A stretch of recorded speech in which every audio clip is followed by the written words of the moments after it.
Welcome everybody to the Kim Barrett Show. I'm your host, Kim Barrett, and on today's episode, we have the amazing Miss Naira Perez. Now, Naira is someone who's come from a crazy background working with some tremendously huge companies, identifying the right strategy, omni-channel strategies that's going to help people to get the most out of what they're doing. Now she's focusing on helping SMEs and a range of different people to be able to do that as well. So in this, we dive into a couple of different strategies that you can look at to really identify how to get the most out of your brand and your business. And if you want to figure out exactly how you can kind of model some of the strategies that the big guys use as a small player, like myself, I was all ears. So if that's something that you want to figure out for your business, let's make sure that you jump in and you check this episode out and share it with someone else who needs that as well. Now, of course, if you ever need any help with your marketing or advertising, you can hit us up and you can jump over to www.mogulcall, that's MOGUL call.com. But without further ado, let's jump into this episode with Miss Naira Perez.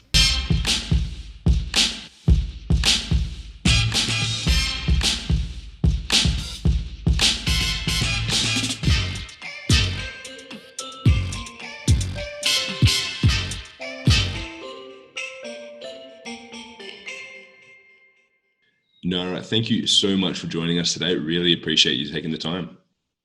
Thank you for inviting me. I'm happy to be here.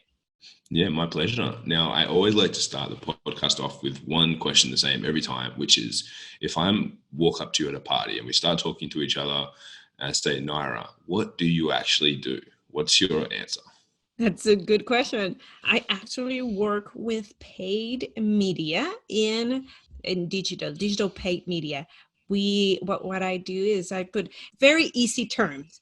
I put ads on your Facebook feed, and yes, you probably are hating me right now. I always actually say that. It's not the first time I've been asked that question.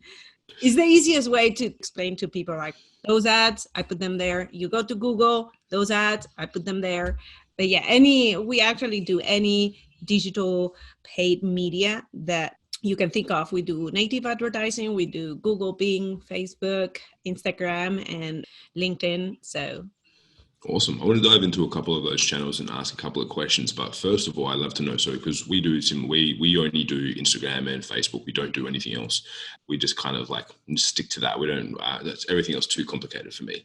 I'm a simple person. I can keep it easy. So what I would like to know is at the moment, so when we're recording this, we're kind of in the midst of the global crisis going on with everything that's happening with coronavirus and all that sort of stuff. What are you guys seeing from an ad cost perspective? Because I know for us, it looks at the moment like the CPMs, and when I say CPM for anyone listening, that's like the cost to get in front of really 1,000 eyeballs, if you want to put it simply. What are you guys noticing on your side of the world with ads, ad costs and stuff like that? Are they going down, staying the same? What's it look like over there for you guys?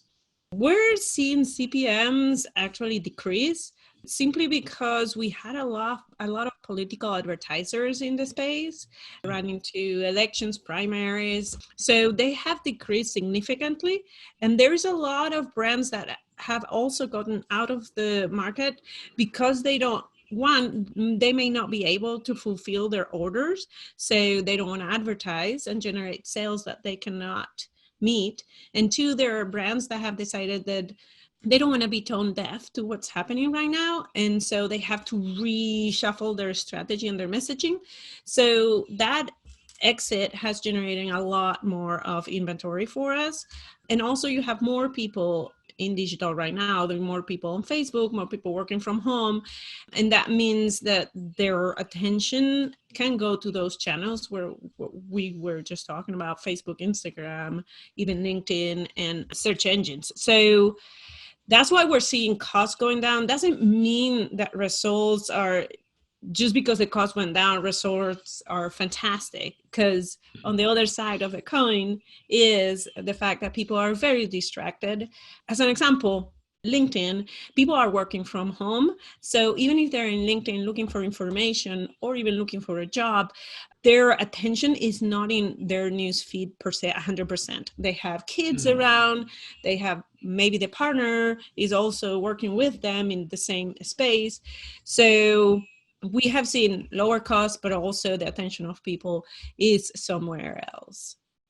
Yeah, I would have to say 100% agree on like the statistics that we're seeing is like we'll see, CPM sometimes drop by 3-4 times, but then Mhm. it's like when you look at the cost, sometimes the cost per result is almost still the same, even though the CPM drops, because obviously, as you say, people's attention, they might be there, but maybe they're just going there to get the news updates or whatever it might be. Because I know in Australia, for example, our Prime Minister is always going, if you want to hear what's happening, he goes live. So when he makes an announcement, he goes live. So everyone goes to Facebook to try and Mhm. watch and see what he's going to say. If you don't have, most people, I don't even have a connection to watch normal TV. I only have Netflix. I couldn't even turn the TV on if I wanted to, because that's the only thing I can play. Yeah, I think more people going there just for those things, and maybe to even connect with their friends and family because they can't see them as well. So it's, as you say, they're very distracted. But I do want to ask about, you mentioned LinkedIn and LinkedIn ads, because it's been one that I've always been curious about. And obviously, compared to most, this has been my experience, it seems to be real expensive. Like the cost per click and all that sort of stuff is right up there. How do you find it for your clients? And how do you actually, can you make it work? And is it very like, do you have to have a very specific niche to do it? Or what's been in your experience? Tell me a little bit, because I'm personally curious, because I've never been able to make it work 100% for me. Yeah, no, you're completely right. Where you can get CPCs in Facebook that are maybe $1, let's say, that same product, that same messaging in LinkedIn probably will cost you $10 per click. So it can be up to 10 times more. So what I always recommend to go into LinkedIn is you need a plan. You need a plan because this is going to be an expensive endeavor. So let's make sure that one, your target audience is actually very researched, because LinkedIn's target audience is really, really good. The profiles are true. Majority of them are true to the person that put them up, meaning Facebook has a lot of fake profiles, has a lot of fake information that you just tell your friends, oh, don't worry about it, I misspell my name, so blah, blah, blah. Or, I say I'm a female when I'm a male. There's a lot of that in Facebook, but LinkedIn, whenever somebody has history there, somebody says they have worked somewhere, most of the time it is true. So also LinkedIn, you can target so well. You can go by job title, you can go by many things, by followers of a group, by so many experience, years of experience, skills. So the audience is really valuable. So it's more difficult to reach them. That's why it's more expensive. But once you reach them, once they respond to your ad and you get them into a funnel, you nurture them, then actually the cost per sale or the return on ad spend are actually, they make sense. So it's a So little plus, bit longer buying cycle, and you need you to add a little normally bit more nurturing. Yeah. It normally is, because they're products normally it's a B2B, right? They're businesses on the other side. So the products tend to be also more expensive. We do a lot of software as a service. So those life cycles could be anywhere from 6 months to 2 years. I've had clients that actually realized that LinkedIn was working 2 years later, and then they stopped. And so now they know that in 2 years they're going to have a lack of leads. So it is very interesting, but it requires a lot of involvement from the brand and the client in analyzing that after ad activity and after ad strategy. And what sort of ads do you use? Because obviously, LinkedIn started rolling out similar things to Facebook, where they've got like their lead forms. So for people who just want to capture leads and things like that, and you've got sponsored in-mails and all this different sort of stuff. Is there one kind of category of ad which you like? Actually, and I know it might vary from client to client, but if I was starting out, and so let's say I was using my product B2B, I want to sell advertising services, which of those categories would you go, is a good place to start to test your ads to make sure that you've got the right targeting, all that sort of stuff? Where would you start when it comes to LinkedIn ads? So in LinkedIn ads, the ad format that I would start with, newsfeed ads, the ones that just go in your newsfeed, those are probably the best balance between cost and results. So on one hand, whenever you're just looking at cost, the right-hand rail ads, they used to be called text ads, and now they do have a picture. Those ads are going to get you the most impressions, and they're the cheapest. per impression, the CPMs, but their response rate is not as high as newsfeed ads. Newsfeed ads are more expensive, but the quality of the lead normally is better because you had more time, more real estate to explain your product or to explain your service. So I really like newsfeed ads. Within the newsfeed ads, then you have the whole range of from picture, video, and lead gen, and you can get all sorts of sophisticated strategies there. I like lead generation ads because they're only on mobile, but also you can get a lot of information that otherwise you wouldn't be able to get. As an example, whenever you drive people to a landing page, you control the environment, and it's fantastic. And you're going to get one kind of lead. Also, you're more prone to get information that is not accurate. So every client that I have worked with that have landing pages and that drives people to landing pages, they get at least 10 Elvis Presley's, leads. So, or, Mickey Mouse, because that's a free flowing. However, in lead gens, a lot of that information is pre-populated by LinkedIn according to the profile of the person. So you know that information is actually accurate. Now, landing pages can be more cost effective in the sense of you will get more people there and you can control the environment better. Lead generation, I really like it because it's that people do not leave the platform to fill in the information. So you don't lose people because they have to go someplace else. So they stay within LinkedIn and it's pre-populated. So they don't have to do much. So there is balances, but definitely going back to your original question, if I were going to start, I would start with, if it cost is my worry, then do right-hand ads. If it's not, then news feeds are a very good option. Awesome. I love that. I'm going to test some of those out today. So that's going to be good. You should. And now I'd love to know, how did you get into digital media buying and digital marketing? Because I know for a lot of people, I did an interview with the university I used to go to here in Australia, and they were like, how did you find university, all these things? And I was like, to be honest, the business that I have now did not exist when I went and did my professional studies, right? And I had to learn everything myself. So how did you get into media buying? Because I think it's not exactly something that has been around for a long time, and you're like, oh yes, when I grow up, I want to buy Facebook ads. How did you get into it and come across the field? Yeah, that's an excellent question. So actually, I started in advertising through direct to consumer, which is a fancy term for infomercials.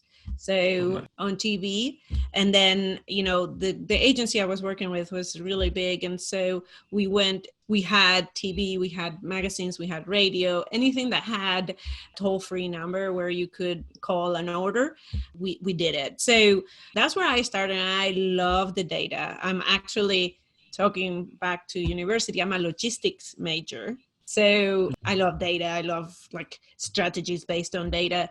And so when the Facebook started to be big and having ads and they were working and just advertising and seeing the results so fast and being able to react so fast, that's how I got into it, really.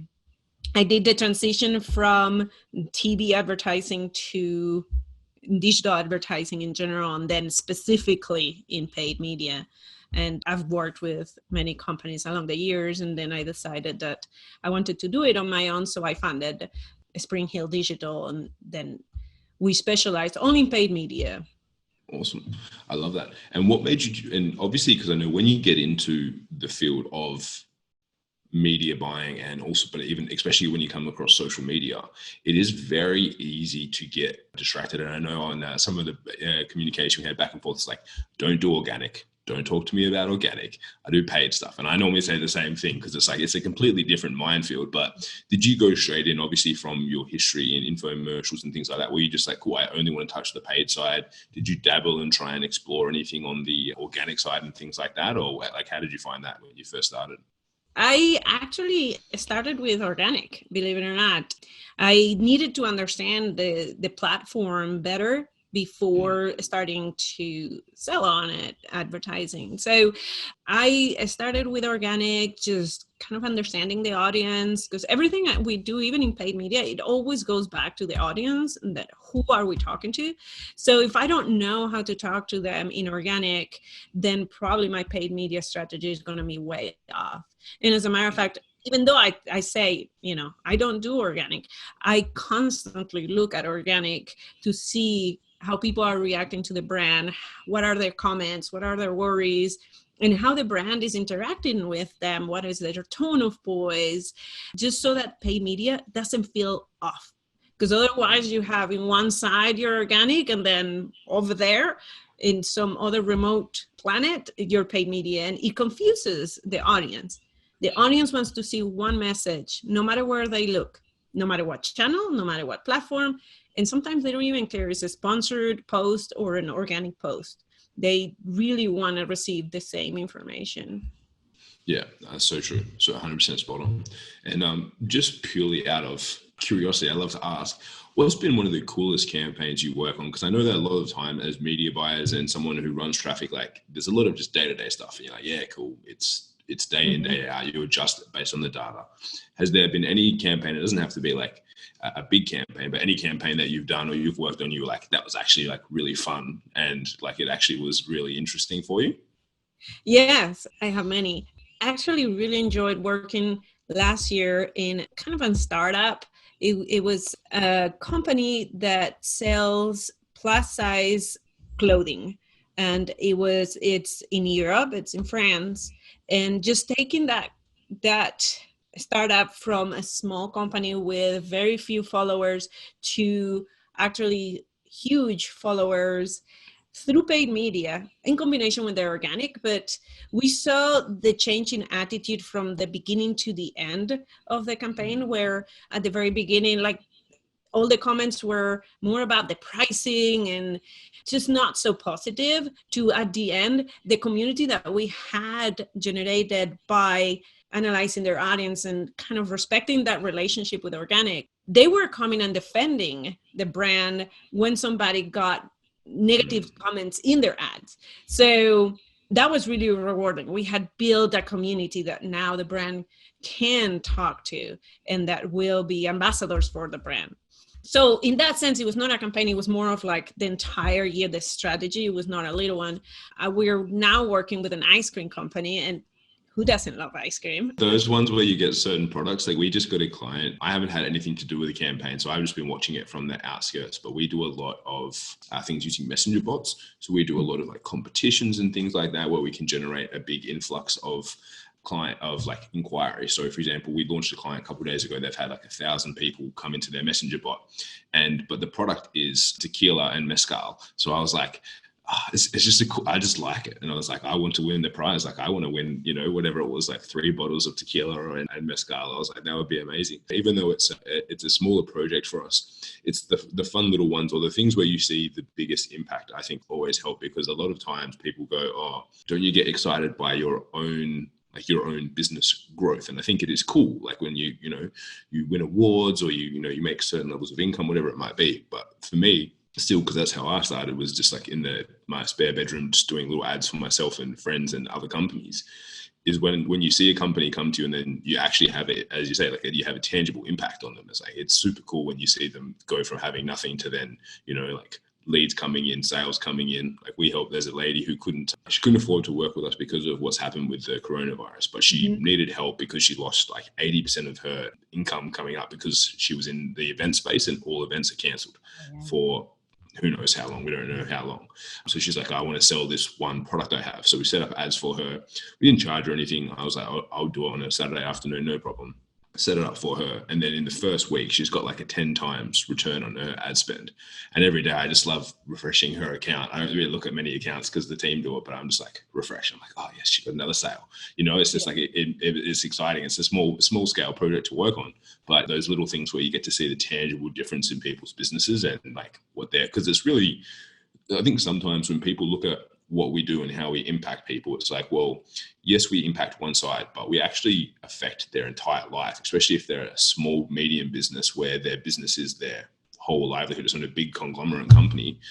Every ad that you buy, every lead that you get, if that becomes a sale for them, that changes their business in some way, shape or form. So it's good speaking to other people that do digital as well. So I always like having a bit of a chat about that. That's why we specialize in small to medium businesses, because I love to see that. So that makes my job actually really rewarding.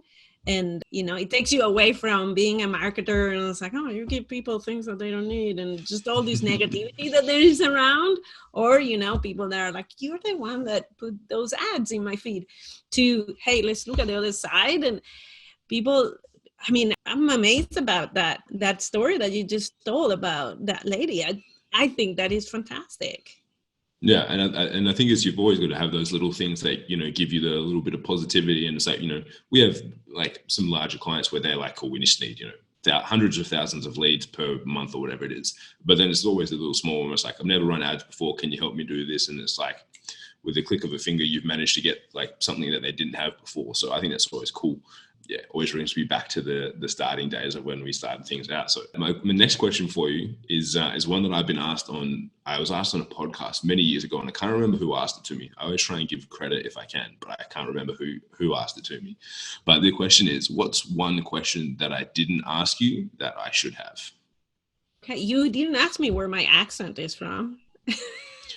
Well, I've got to assume somewhere in South America or something like that. Where is the accent from? It's actually from Spain. Oh, really? I have trouble picking so my partner is from Mexico. So I kind of get the South American Spanish speaking accent when I pick it up, but like to know the differences, and like she'll be like, oh, this person's from Argentina, that person's from Spain. I actually can't tell. I'm not good enough yet to tell the difference in the words and the accents and stuff like that. She's like, no, and I was like, oh, is that person's Mexican, right? She's like, no, completely different. I'm like, oh gosh. Don't worry. Actually, I've been living in the United States for so long. My accent is not a pure accent anymore, and I've lived in many parts of the United States. So at the end, your accent just modifies according to where you live a little bit. People can tell I'm not from here, but nobody knows where I am from, so it's okay. Yeah. You're totally fine. I wouldn't have guessed. I should have started speaking Spanish and been like, hola, ¿cómo estás? Just practicing my Spanish, We'll have to do another podcast in my broken Spanglish. So but then I do need to ask, because I do love Spain. Whereabouts in Spain are you from? Canary Islands. Oh, beautiful. Spain to USA it's not exactly neighboring countries. What made you move across the world? Actually, a company recruited me right out of university and brought me to the United States to work in their marketing department. Oh, wow. Awesome. So, but you were studying logistics. Yes, I was studying logistics. So I was brought in for a very data-driven project. It was analyzing the pricing and the strategies, and also kind of summarizing information for their sales people to communicate a very complicated product structure. So we simplified it. So in that sense, all of the skills that I had that made me love logistics applied to the marketing that we were doing. It was performance-based marketing even before that term existed. And then from there, just loved marketing and went into advertising, and, infomercials was the next step. That was a little weird, but yes. Yeah, I love it. So it was great chatting with you. And I said, I really appreciate you making the time to jump on here with me today. If people have listened to this and they've said, look, this was amazing, I want to know more about what you do, where's the best place for people to connect with you and find out more about what you're up to? So they can go to my website, springhilldigital.com. You can also find us on LinkedIn, where we publish articles, and, sometimes we publish something that it's called Ask Naira. And so you can send questions to me at info@springhilldigital.com. And then I'll make an article just answering the questions, and also on Facebook. Beautiful. Amazing. So we'll put all the links to the show notes. So guys, wherever you're listening or watching this, if you're watching it on Facebook or anything like that, click across, check out the show notes, and we'll have all the links there so you guys can find out more about what Naira's up to and ask her some questions as well. And if you like this episode, if you know anyone else that would benefit from listening to what we've spoken about today, or whether it's on LinkedIn ads, whether it's on looking at understanding social media, whatever it might be, make sure that you share this episode with them. And of course, give us a cheeky subscribe and a review if you feel like it as well. But Naira, again, thank you so much for joining us today. Really appreciate you coming on with us, and thanks again. Thank you very much. Cheers.